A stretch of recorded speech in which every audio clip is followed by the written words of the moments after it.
നമുക്ക് വേദയുടെയും വിക്രത്തിന്റെയും നല്ലൊരു കഥയായിട്ടാലോ? വീഡിയോ ഇഷ്ടപ്പെടുവാണെങ്കിൽ ഒന്ന് ലൈക്ക് ചെയ്ത് ഹൈപ്പ് ചെയ്യാൻ മറക്കരുതേ. അതോടൊപ്പം തന്നെ ആദ്യമായി കാണുന്നവരാണെങ്കിൽ സബ്സ്ക്രൈബ് ചെയ്യാനും മറക്കരുത് കേട്ടോ. ഒടുവില് വേദ സേതുലക്ഷ്മി അമ്മയുടെ അരിയിലേക്ക് വരുവാണ്. സേതുലക്ഷ്മി അമ്മ വല്ലാത്ത വിഷമത്തിലായിരുന്നു. തരുൺ അവിടെ ഒരു ചെയറിൽ ഇരിക്കുന്നുണ്ട്. അങ്ങനെ സേതുലക്ഷ്മി അമ്മയുടെ അടുത്ത് വന്നിട്ട് പറഞ്ഞു, അമ്മ വിഷമിക്കില്ലെന്ന് പറഞ്ഞു, ഒന്നും സംഭവിക്കില്ല, ധൈര്യമായിട്ടിരിക്കുക. അപ്പോഴേക്കും വേദയുടെ തോളിലേക്ക് ചാരിയിട്ട് സേതുലക്ഷ്മി അമ്മ വല്ലാത്ത കരച്ചില്ല. കാരണം രാധയെ അങ്ങോട്ടോ ഇങ്ങോട്ടൊന്നും പറയാൻ പറ്റില്ലാത്ത ഒരു കണ്ടീഷനിലാണ് കിടക്കണത്. ഇതേ സമയത്ത് മാഷ് ഐസിയിൽ നിന്ന് പുറത്തേക്ക് ഇറങ്ങി വരിക. മാഷിനെ കണ്ടു കഴിഞ്ഞപ്പോഴത്തേനും വിശ്വം ചോദിച്ചു, എങ്ങനെയുണ്ടച്ചാ? അതെ, അമ്മയെ വെന്റിലേറ്ററിലേക്ക് മാറ്റുവാന്ന് പറഞ്ഞു. അത് കേട്ടത് എല്ലാവരും ഒരു നിമിഷം ഷോക്കായിപ്പോയി. പെട്ടെന്ന് നന്ദിനി വെച്ചു, വെന്റിലേറ്ററിലേക്കോ? അപ്പം അമ്മയ്ക്ക് ബോധവും കാര്യങ്ങളൊന്നും ഇല്ലേ? അയ്യോ, ബോധമുള്ളപ്പോൾ ഒന്ന് കാണണമെന്ന് കരുതി വന്ന, എന്നിട്ട് അവസാനം ബോധമൊന്നും ഇല്ലേ? ആ സമയത്ത് മാഷിങ്ങനെ നന്ദിനി ഒന്ന് നോക്കുവാണ്. അപ്പോഴേക്കും മാഷ് വിശ്വത്തോട് പറഞ്ഞു, വിശ്വം അറിയിക്കേണ്ടവരെയൊക്കെ അറിയിച്ചോളാൻ പറഞ്ഞിട്ടുണ്ട്, ഇനിയിപ്പം അധികം ഉണ്ടാകത്തില്ല കമലെന്ന് പറഞ്ഞു. അയ്യോ, അങ്ങനെയാണ് പിന്നെ വിക്രത്തിനെ അറിയിക്കണ്ടേ അച്ഛാ? അവനെ അറിയിക്കണ്ടേ? അവനെ അറിയിച്ചില്ലെങ്കിൽ പിന്നെ അവന് സങ്കടം ആവത്തില്ലേ? ഇനിയിപ്പോൾ എത്ര എന്ന് വെച്ചിട്ടുണ്ടെങ്കിലോ? അത് കേട്ട് കഴിഞ്ഞപ്പോഴത്തേനും മാഷ് നന്ദിനിക്ക് നേരെ തിരിഞ്ഞു. നന്ദിനി, നീ എന്നെ കൊണ്ട് കൂടുതൽ പറയിപ്പിക്കരുത്. ജപ്തി വന്ന സമയത്ത് ജപ്തി നടപടികൾ ഒഴിവാക്കാൻ വേണ്ടി പണം നിൻ്റെയും ഈ നിൽക്കുന്ന വിനായകൻ്റെ കയ്യിലുണ്ടായിരുന്നു. പക്ഷെ അത് കൊടുക്കാൻ പറ്റില്ലാഞ്ഞിട്ട് നീയൊക്കെ എന്താ പറഞ്ഞതെന്ന് എനിക്ക് നന്നായിട്ടറിയാം. എന്നിട്ടും നീയൊക്കെ ആ വീട് വിട്ടിറങ്ങുന്ന സമയത്ത് കമല പറഞ്ഞ എന്താണെന്നറിയാം? അവരോട് പൈസ തരണ്ടെന്ന് പറ, ജീവിതാവസാനം വരെ കൂടെ നിന്നാൽ മതി എന്ന് പറയാനായിട്ടാണ് പറഞ്ഞത്.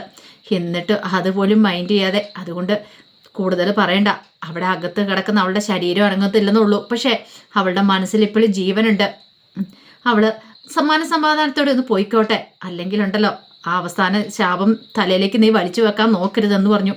ദേഷ്യത്തോടു കൂടിയിട്ടാണ് മാഷ് അത് പറയണത്. പിന്നീട് ശ്രീജയോട് പറഞ്ഞു, ശ്രീജ, നീ നിന്റെ മോളെ വിളിച്ചോണ്ട് വന്ന് കമലയെ കാണിക്കണമെന്ന് പറഞ്ഞു. ശരിയച്ചാ, കാണ്ടോർക്കൊക്കെ കയറി കാണാം, പക്ഷെ ഓരോരുത്തരും മാത്രം എന്ന് പറഞ്ഞു. അതും പറഞ്ഞിട്ട് മാഷ് അവിടെ വന്ന് വിഷമത്തോടെ ഇരിക്കുക. മാഷിന് നല്ല സങ്കടം ഉണ്ടായിരുന്നു. ഇതേ സമയത്ത് വല്ലാതെ വിഷമത്തിലിരിക്കുകയാണ് വേദയും സേതുലക്ഷ്മി അമ്മയും കൂടെ. അപ്പോഴേക്കും അരുൺ സിസ്റ്റർ വന്നിട്ട് ചോദിച്ചു, അല്ല എന്തിയെ തരുൺ സാർ എന്തിയെന്ന് ചോദിച്ചു. സേതുലക്ഷ്മി അമ്മ പറഞ്ഞു, അവനെ ഒരു ഹനുമാൻ ക്ഷേത്രം ഇവിടെ അടുത്തുണ്ട്, അവിടെ പോയിരിക്കുക. അവൾക്ക് നല്ല വിശ്വാസമായിരുന്നു രാധയ്ക്ക് അവിടെ. അവളെ ഇടയ്ക്കിടയ്ക്ക് പോകുമായിരുന്നു. ഇനിയിപ്പോൾ എന്തെങ്കിലും മിറാക്കിൾ സംഭവിച്ചാലോ അവിടെ പോയി പ്രാർത്ഥിച്ചിട്ടുണ്ടെങ്കിൽ അത് നല്ലതാ അമ്മേ, അവിടെ പോയി പ്രാർത്ഥിക്കുന്നല്ലാന്ന് പറഞ്ഞു. അല്ല, വേദ മുറിയിലേക്ക് പോയില്ലേ? ഡോക്ടർ പറഞ്ഞായിരുന്നു വേദയോട് ഇവിടെ ഇരിക്കേണ്ട, മുറിയിൽ പോയിരുന്നോളാൻ. സേതുലക്ഷ്മി പറഞ്ഞു, പൊയ്ക്കോ, ഇവിടെ ഇരിക്കേണ്ട മോളെ, നീ ഇങ്ങനെ വെറുതെ ഇരിക്കണ്ട, ടെൻഷൻ അടിക്കണ്ട, പോയിരുന്നോളാൻ പറഞ്ഞു. അങ്ങനെ മനസ്സോടെ വേദ മുറിയിലേക്ക് പോവുകയാണ്. ആ സമയത്ത് ഹനുമാൻ ക്ഷേത്രത്തിൽ പോയി മനോരി പ്രാർത്ഥിക്കുകയാണ്. തൻ്റെ ഭാര്യയ്ക്ക് ഒരു ആപത്ത് സംഭവിക്കില്ലെന്ന് പറഞ്ഞ് പ്രാർത്ഥിക്കുക. ഇതേ സമയത്ത് തന്നെയാണ് ശ്രീകാന്ത് ഏർപ്പാടാക്കിയ ഗുണ്ടകൾ അങ്ങോട്ടേക്ക് വരുന്നത്. വേദ അങ്ങോട്ട് മുറിയിലേക്ക് കയറി പോകാൻ പോകുമ്പോഴത്തേനാണ് ആ സംസാരം കേൾക്കണേ. മലയാളം കേട്ടിട്ട് വേദ പെട്ടെന്ന് അവിടെ നിന്നു. ആ സമയം ആംബുലൻസ് ഡ്രൈവർ അങ്ങോട്ടേക്ക് വന്നു, ആ ഹോസ്പിറ്റലിൽ.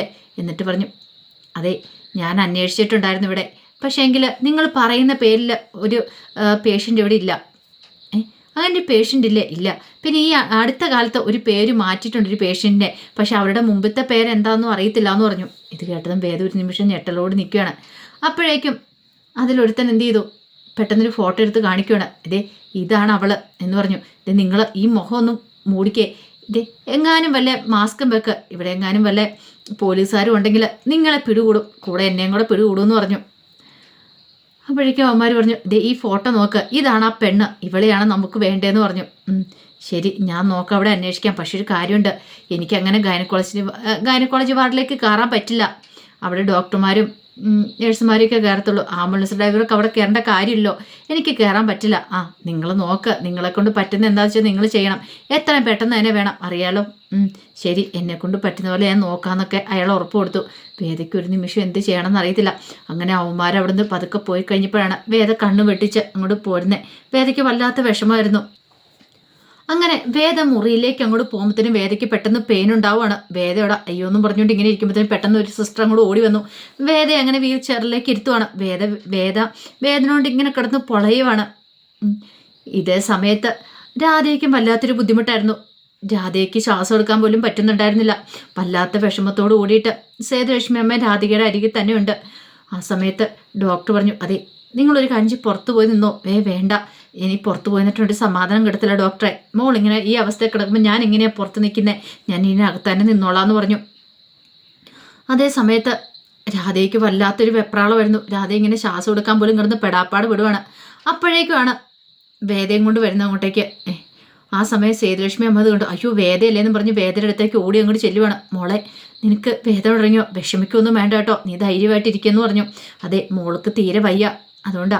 അപ്പോഴേക്കും വേദ നേഴ്സ് വന്ന് പിടിച്ചോണ്ടേ അവിടുത്തെ ബെഡിലേക്ക് കിടത്തുവാണ്. ഈ സമയത്ത് വേദയ്ക്ക് നല്ല വേദന ഉണ്ടായിരുന്നു. അപ്പോഴേക്കും രാധയ്ക്ക് ഭയങ്കരമായിട്ട് വേദന കൂടി. രാധയ്ക്ക് ശ്വാസം എടുക്കാൻ പറ്റുന്നില്ല. ഡോക്ടർ പറഞ്ഞു പെട്ടെന്ന് തന്നെ സർജറിക്ക് പറയാൻ ഓപ്പറേഷൻ വാർഡിലേക്ക് മാറ്റിക്കൊള്ളാനായിട്ട് പറഞ്ഞു. അങ്ങനെ പറയണ സമയത്ത് തന്നെ ഓക്സിജൻ ലെവലൊക്കെ അങ്ങോട്ട് താണു പോവുകയാണ്. പെട്ടെന്ന് ഫസ്റ്റ് എയ്ഡ് കൊടുക്കുകയാണ്. അങ്ങനെ ചങ്കത്തൊക്കെ ഇടിച്ചു മറിച്ചൊക്കെ നോക്കിയെങ്കിലും ആ ജീവൻ രക്ഷിക്കാനായിട്ട് പറ്റിയില്ല. രാധിക അങ്ങനെ മരിക്കുകയാണ്. രാധിക മരിച്ചെന്ന് അറിഞ്ഞു കഴിഞ്ഞപ്പോഴത്തേനും സേതുലക്ഷ്മി അമ്മയ്ക്ക് സഹിച്ചില്ല. സേതുലക്ഷ്മി അമ്മ അവിടെ നെഞ്ചത്തടിച്ച് കിടന്ന് നിലവിളിക്കുകയാണ്. അപ്പോൾ സേതുലക്ഷ്മി അമ്മയുടെ കരച്ചിൽ വേദ കേട്ടു. പെട്ടെന്ന് വേദ അതിലൂടെ വന്ന അരുണ സിസ്റ്ററോട് ചോദിച്ചു, എന്താ സിസ്റ്റർ? വേദയാണ് പെടഞ്ഞെഴുന്നേക്കുവാണ്. വേദയുടെ വേദനയൊന്നും വേദ കാര്യമായിട്ട് എടുക്കണില്ല. എന്താ പറ്റിയത്? രാധയ്ക്ക് എന്താ പറ്റിയെന്ന് ചോദിച്ചു. അത് പിന്നെ അവർ പോയെന്ന് പറഞ്ഞു. പോയെന്നോ? അത് വേദയ്ക്ക് വിശ്വസിക്കാനും പറ്റുന്നുണ്ടായിരുന്നില്ല. കാരണം രാധിക മരിച്ചെന്ന് അങ്ങോട്ട് വിശ്വസിക്കാനായിട്ട് അത്രയ്ക്ക് ബുദ്ധിമുട്ടായിരുന്നു വേദയ്ക്കും. ഇതേ സമയത്ത് വിക്രത്തിന് ഡ്രസ്സൊക്കെ കഴിയിട്ടുകൊണ്ടിരിക്കുമ്പോഴത്തേനും ജയിൽ സൂപ്രണ്ട് ആൻഡ്രൂ സാർ അങ്ങോട്ട് വന്നു. അതെ ഞാൻ എന്തായാലും ശങ്കരനാരായണ സാറിനോട് സംസാരിക്കാം, അമ്മയെ പറ്റിയൊക്കെ ചോദിക്കാം, എന്നിട്ട് നിന്നെ വന്ന് വിവരം അറിയിക്കാമെന്ന് പറഞ്ഞു. അത് മതി സാറേ, ഒത്തിരി നന്ദിയുണ്ടെന്ന് പറഞ്ഞു. അങ്ങനെ ജയിൽ സൂപ്രണ്ട് അങ്ങോട്ട് പോയി കഴിഞ്ഞപ്പോഴത്തേനും അപ്പുറത്ത് കുറച്ച് ഗുണ്ടകൾ വിക്രത്തിനെ ഇല്ലാതാക്കാൻ അതിനകത്തേക്ക് കയറി വന്നവന്മാർ നിൽക്കുന്നുണ്ടായിരുന്നു. അതിനകത്ത് മണി എന്ന് പറയുന്നവനുണ്ട്.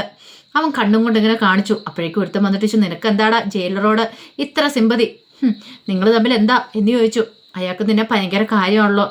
അപ്പോഴേക്കും ഒന്നും മിണ്ടിയില്ല വിക്രം. നിന്റെ വായിക്കകത്ത് എന്താ നാക്കില്ലെന്ന് ചോദിച്ചിട്ട് പുറത്തിനിട്ട് ഒറ്റ തൊഴിയായിരുന്നു. ഒട്ടും അടിച്ചില്ല വിക്രം. അവൻ്റെ കാലേ വരെ നിലത്തിനിട്ട് ഒറ്റ അടിയായിരുന്നു. ദേ ഇനി എൻ്റെ ദേഹത്തൊക്കെ തൊട്ടാലുണ്ടല്ലോ മതി, നിർത്തിയാക്കാൻ പറഞ്ഞു. അങ്ങനെ വിക്രം അങ്ങോട്ട് തിരിയുന്ന സമയത്ത് ഒരുത്തിൻ്റെ ചൂടുകട്ടയായിട്ട് വന്നിട്ട് ഒരൊറ്റ ഇടിയായിരുന്നു വിക്രത്തിനിട്ട്. വിക്രം പെട്ടെന്ന് താഴേക്ക് വീണു. പിന്നീട് അവന്മാരെല്ലാവരും കൂടെ ചേർന്നിട്ട് വിക്രത്തിനെ അവിടെ എടുത്തിട്ട് ഇടിക്കുകയാണ്. വിക്രത്തിന് ബോധം പോലും ഉണ്ടായിരുന്നില്ല, ബോധം പറഞ്ഞു പോയിട്ടുണ്ടായിരുന്നു. അതേസമയം വേദയുടെ കയ്യെ പിടിച്ച് പൊട്ടിക്കരഞ്ഞുകൊണ്ടിരിക്കുക സേതുലക്ഷ്മി അമ്മ.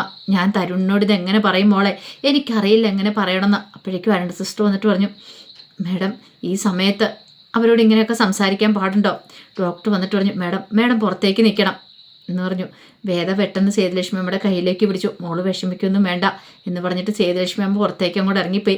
കാരണം സേതുലക്ഷ്മി അമ്മയ്ക്ക് ആ വിഷമം പറയാനായിട്ട് ആ സമയത്ത് അവിടെ ആരും ഉണ്ടായിരുന്നില്ല. വേദ പ്രസവവേദന കൊണ്ട് കിടന്ന് പൊളയുക. എന്നാലും സേതുലക്ഷ്മി അമ്മയുടെ മനസ്സിൽ തൻ്റെ വേദനകളായിരുന്നു. അത് വേദയോട് ഇങ്ങനെ പറയുമായിരുന്നു. അതൊക്കെ പറഞ്ഞ് സേതുലക്ഷ്മി അമ്മ കരയുമായിരുന്നു. വേദയ്ക്കും വല്ലാത്തൊരു ബുദ്ധിമുട്ടായിരുന്നു. ഇതേ സമയത്ത് ശങ്കരനാരായണൻ മാഷിനെ വിളിക്കുന്നുണ്ട്. അങ്ങനെ മാഷിനോട് സംസാരിക്കുന്ന സമയത്ത് മാഷ് ചോദിച്ചു, സാറേ വിളിച്ചിട്ട് കിട്ടിയോ? സൂപ്പറിനെ വിളിച്ചിട്ട് കിട്ടിയോ എന്ന് ചോദിച്ചു. വിളിച്ചിട്ട് കിട്ടിയില്ല, പുറത്ത് പോയേക്കുവാന്നാ പറഞ്ഞേ. കിട്ടിയില്ല. ഒരു കാര്യം ചെയ്യാം, നമുക്ക് നോക്കാം. ഇല്ലെങ്കിൽ സൂപ്പറിനെ പോയി നേരിട്ട് കണ്ട് ഞാൻ വിവരങ്ങൾ പറയാം. അല്ല എത്രയും പെട്ടെന്ന് വിക്രത്തിനെ കൊണ്ടുവരുവാണെങ്കിൽ ഒരുപക്ഷെ അവൾക്ക് അവളെ ജീവനോട് ഒന്ന് കാണാനായിട്ട് അവന് പറ്റുമായിരുന്നെങ്കിൽ. ഒന്നും സംഭവിക്കില്ല മാഷ് ധൈര്യമായിട്ടിരിക്കുക, വിഷമിക്കില്ല എന്നൊക്കെ പറഞ്ഞിട്ട് മാഷിനെ സമാധാനിപ്പിച്ചു. ഈ സമയത്ത് നന്ദിനി ഭയങ്കര ദേഷ്യത്തോട് ഒരു വിനായകനോട് പറഞ്ഞു, അത് വിനയേട്ടാ, വിനയേട്ടൻ എന്തിനാ ആൾക്കാരെയൊക്കെ വിളിച്ച് പറയണേ? മൂത്ത മകനോടല്ലേ പറഞ്ഞേ എല്ലാവരെയും അറിയിച്ചോളാനായിട്ട്. വിനയേട്ടൻ പറയേണ്ട കാര്യമൊന്നും ഇല്ലയെന്ന് പറഞ്ഞു. അപ്പോഴേക്ക് ശ്രീജ അകത്തുനിന്ന് കരഞ്ഞുകൊണ്ട് ഇങ്ങോട്ട് ഇറങ്ങി വരുവാണ്. അമ്മയെ കണ്ടിട്ട് കമലയെ കണ്ടിറങ്ങി വരുവാണ്. കണ്ടില്ലേ ശ്രീജയുടെ അഭിനയം, എല്ലാവരുടെയും മുന്നിലെ വലിയ സങ്കടമുള്ള മരുമോളാന്ന് കാണിച്ചുകൊണ്ടിരിക്കുക. ഞാനിന്ന് പോയി കണ്ടിട്ട് വരാം. ഇടി നീ പോണോ? ഞാൻ പോയി കണ്ടിട്ട് വരട്ടെ, എൻ്റെ അമ്മായിമ്മയും കൂടെ അല്ലെന്ന് പറഞ്ഞ് നന്ദിനി അകത്തേക്ക് പോയി. അങ്ങനെ കമലയെ പോയി കാണുവാണ്.